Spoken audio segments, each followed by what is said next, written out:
بڑھڑی روندی کھڑی ہے، کیوں؟ کہ بچہ میرا فوت ہو گیا۔ آپ گئے قرآنی آیات کی تلاوت کی تھی، بچہ زندہ ہو گیا۔ بڑھڑیا کہ تسا کون ہو؟ کہ میں امام حسین دا صاحبزادہ امام زین العابدین ہاں۔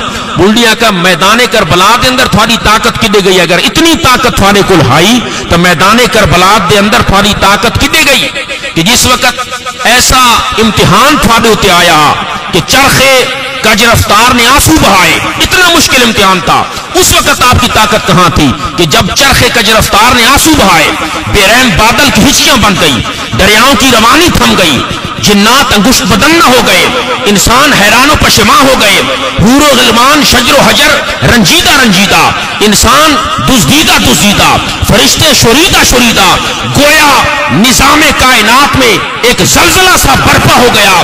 اس وقت تمہاری طاقت اور قوت اور یہ شجاعت کہاں گئی تھی؟ اگر تمہارے پاس اتنی طاقت ہے کہ تم مردوں کو زندہ کر سکتے ہو، کہ 19 افراد تمہارے اپنے اہل خانہ کے شہید ہو گئے، تو اس وقت تمہاری طاقت کہاں چلی گئی تھی؟ حضرت امام زین العابدین نے فرمایا اس وقت ہمارے پاس یہ طاقت موجود تھی کہ اگر ایک خنصر و بنصر چھوٹی انگلی کا اشارہ کرتے، زمین سے بے شمار چشمے ابل کر ہمارے قدموں میں آ سکتے تھے۔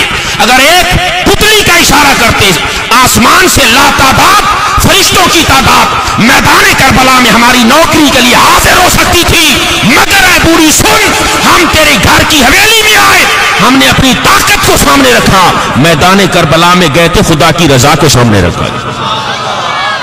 اتنے آئے ہیں، یہاں آئے ہم نے طاقت کو سامنے رکھا، وہاں گئے خدا کی رضا کو سامنے رکھا۔